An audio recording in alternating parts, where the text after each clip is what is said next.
It's my birthday and I'm super sick. So if I sound like I'm kind of sick, it's because I'm kind of sick. It is what it is. So I was working at a warehouse and I was working overnights and there was mandatory overtime. And I worked in a biobox unit handling medication. And I was paid primarily based on incentive. And all of this means I didn't like to be cold and I like to move fast. And if I stopped moving fast at work, I got cold and I got sick. So I like to move fast. And I would come into work and I noticed when I moved quicker, I got paid more. And I'll draw this back into the TCG business in a second, but just hear me out. I got paid more the faster I moved. And so I realized, okay, so a large caramel craze Dunkin' Donuts drink. It's like the equivalent of 2 cups of coffee. Um, that's like $6, and then a 5 hour energy was like $2. So if I bought 2 5 hour energies and a large Dunkin', the drink that's super unhealthy for you, and I ate 2 of the largest Hershey's with almonds candy bars, and this is something I did 5 days of the week. I would smash my body with sugar from the Dunkin', sugar from the chocolate, smash the 5 hour energies, and then I would go and I would run. I would run in the bio box unit and I would be hot. I would be in a t-shirt sweating, and the hottest that it got was 40 degrees, and the coldest part of it was -10. And I would sweat. That's the work ethic I had. Not healthy, not balanced, but that's the work ethic that I had. And I was training for jiu-jitsu tournaments at the time. If you go to my Instagram, you might see some of this. I was exercising a lot. I was doing all of this. I was barely sleeping because once I got home, so much caffeine was in my blood, I couldn't sleep. And I also had to chauffeur somebody. They didn't have a driver's license, and I had to help them out. So I was on little sleep, tearing my body down, training, exercising, and then running at work in a cold environment. So my body broke physically. Ligaments broke, and my wrist was destroyed, and I had to quit work. I had to quit my job, and it was so depressing. I couldn't hit the punching bag. The cartilage, ligaments, it was all destroyed here. I couldn't hit the punching bag. I couldn't exercise. I couldn't work. I couldn't even drive. And even with one hand, I couldn't drive because I couldn't turn the steering wheel right. I was desperate for something I could do. And I didn't know anything. I tried streaming. I tried the competitive gaming. And I got really good at one video game, Pokken Tournament, because I loved Tekken back in the day. And I have a YouTube channel for Pokken Tournament content. And there's clips of me at the Nationals, Pokemon Nationals. And then they stopped supporting the game. And I'm like, I was stupid for thinking I could even make money on that in the first place. It was never going to happen. And I didn't know what else to do. I didn't know what else I could do.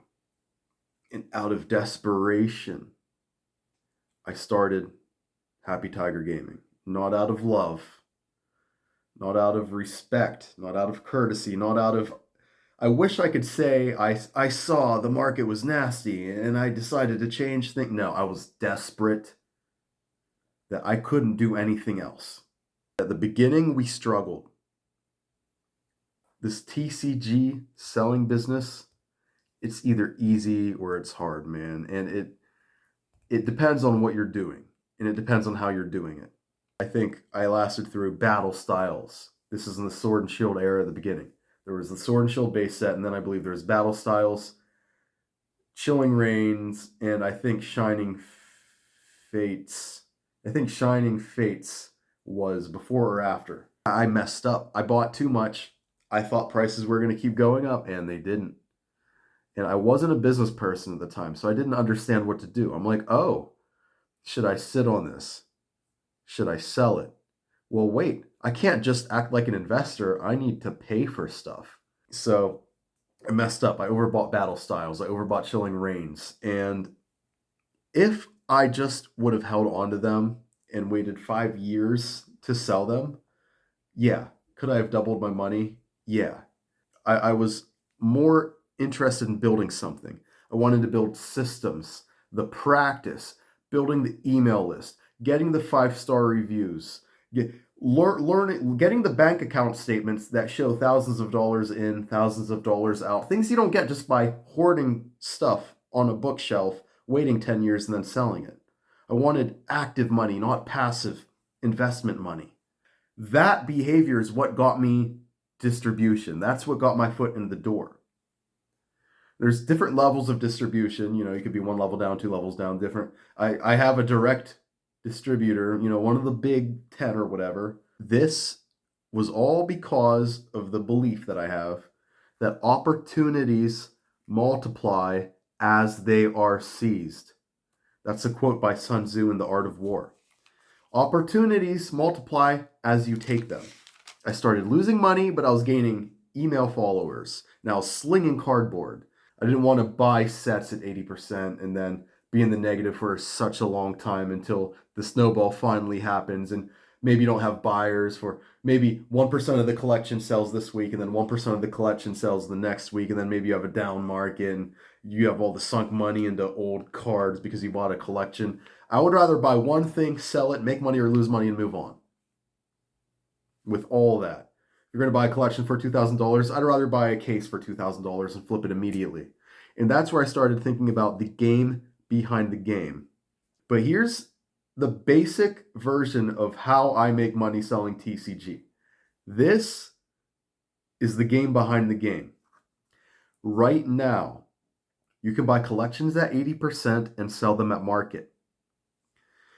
Right now on TCG Player, you can sell near mint cards or mint cards. You can buy old cases of Magic the Gathering. There are known cases in boxes right now, not Yu-Gi-Oh, but there's some like Magic the Gathering right now in different TCG collections. You can buy right now that have a positive EV, positive expected value.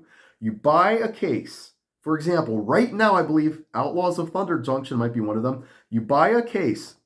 People don't like the set that much, so the case price is down. But because of the pull rates and the cards that are kind of useful in there, the case price is down. The second you crack that case open and open packs, you have more value on average than what the case is worth. Now, this is super rare in cards, so it's super rare for there to be positive EV, and you have to know how to sell it right, but that's still a thing. That is direct. It's what they call arbitrage. Right now, especially if you can get a deal buying stupid old cases that people don't care about, for example, Outlaws of Thunder Junction, you can make money. And it's a thing. But the expected value, you have to buy enough cases to, you know, you might have a bad one, you might have a good one. It all depends. There's a lot of luck involved. It's just an average, right? And I could do that right now. And then I thought, people want to buy that from me. People want to buy Outlaws of Thunder Junction from me so they can hit that positive expected value, especially if I discount it. So the game behind the game for me wasn't to be that person to open the case. It was for me to buy the case from a club, and this is not my distributor, this is a club now, but it's all the same thing. The game behind the game here for me is to buy the case from a club, from a distro, wherever I can get a case like this from, sell it immediately at a loss. This increases my inventory turnover rate, which means I get that money back really fast, so I can use it again right away. It increases my bank account because it says, oh, you made $10,000 and then you lost it. And then you made $10,000 and then you lost it.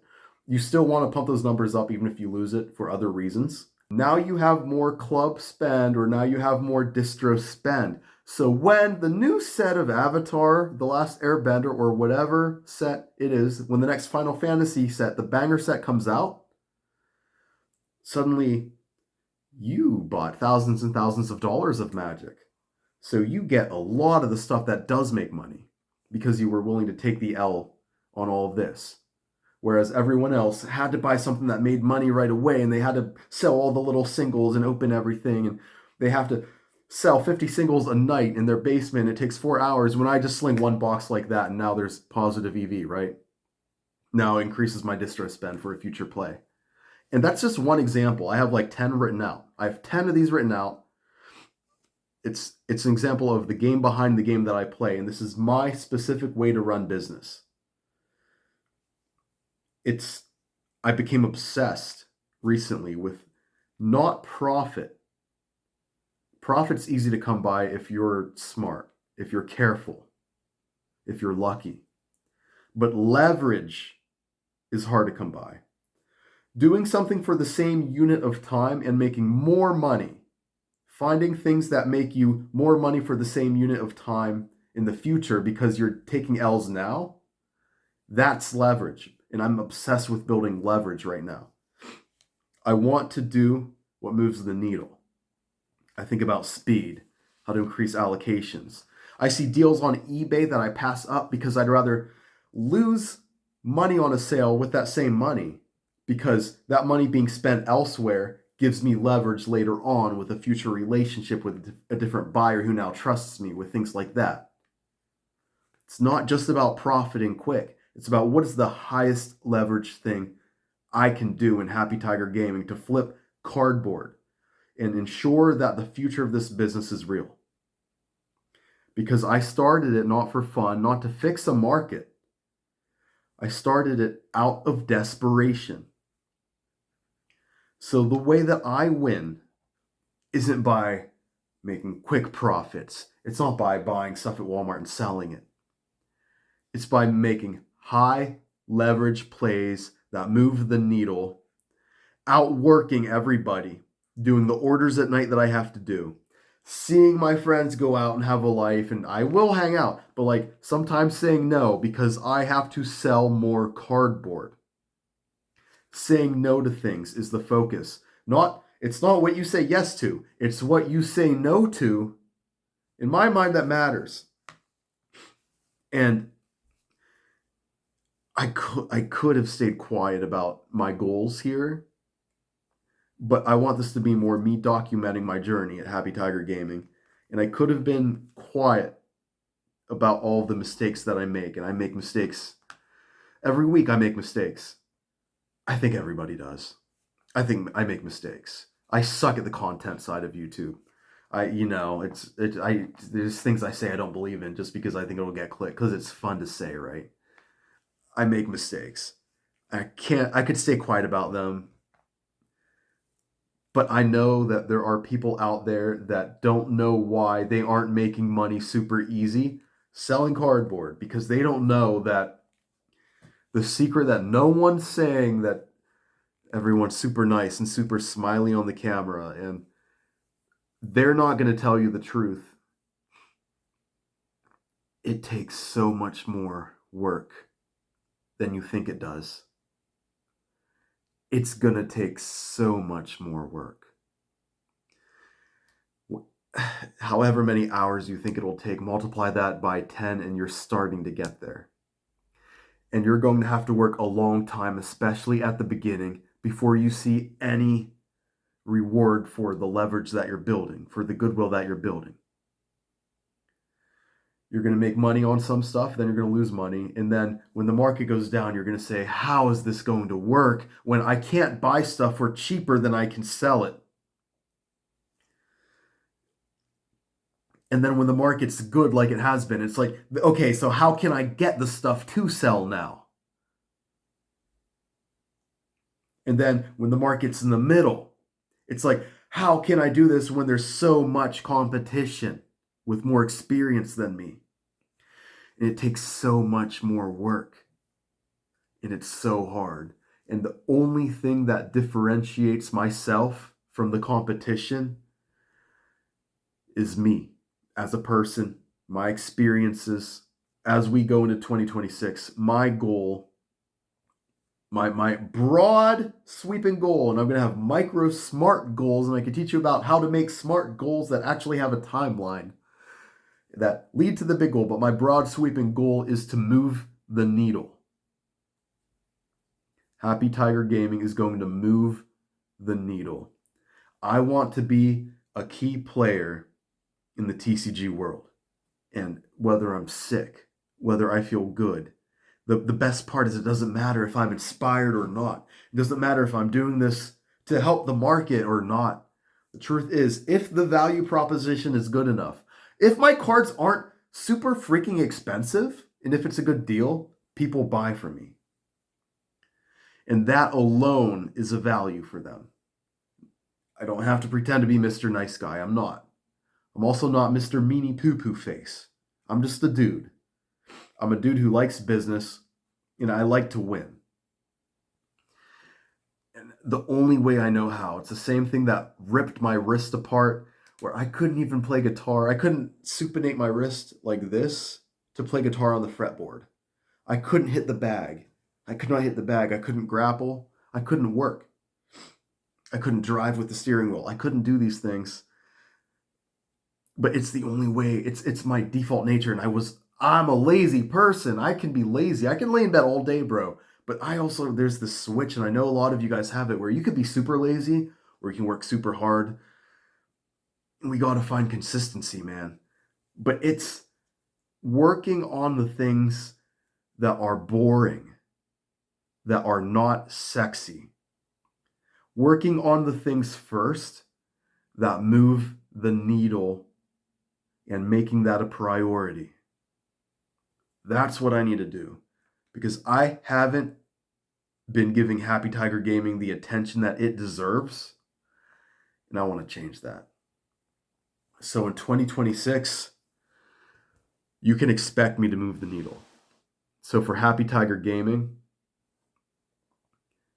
I have some plans, but we're gonna really lock in, especially tomorrow, January 1st, when you are watching this, that day on my birthday. That's probably while I'm going to be writing lists. I'm going to be coming up with the overarching game plan for 2026. I'm going to break it down into monthly goals. I really want to lock in, bro. And I couldn't have been where I am without your help. But look at the YouTube channel. I don't even have 300 subscribers. I'm not getting lucky with it. It's a hard learning curve for me. Do you know I have a digital marketing strategy certification from Harvard Business School Online? I took that, I paid for it with money from working my face off just so I'd get a little better at this stuff, because it might help me 1% in the future. It's not supposed to be easy, man. Yeah, we're selling trading cards. We're flipping cases for wins, for losses. But what I'm trying to do is build something big. And you don't do that by worrying about making money today. I think you do that by worrying about not making $1 today, making $100 in a year. That's what I think. As we close up, it's a new year. I don't know what goals you have for the new year. I'm probably going to fail some of my goals. I'm probably going to hit some of my goals. And it's also my birthday, and I'm too sick to drink a shot. I'm too sick to drink a birthday shot. And January 2nd, I go back to work. So it's probably not a good idea anyway. So I hope you guys have a good new year. Whatever you want to do this year, no matter what you accomplish, I recommend breaking it down into small, achievable steps. And then putting a realistic timeline behind each of those realistic steps. And that is the way that you make big goals happen. And that's the way you multiply opportunities. I'm Justin from Happy Tiger Gaming. Thanks for watching. Subscribe, please, if you like cardboard and the Pokemon card market and Yu-Gi-Oh! Okay, bye now. Bye. Magic the Gathering 2, bye now.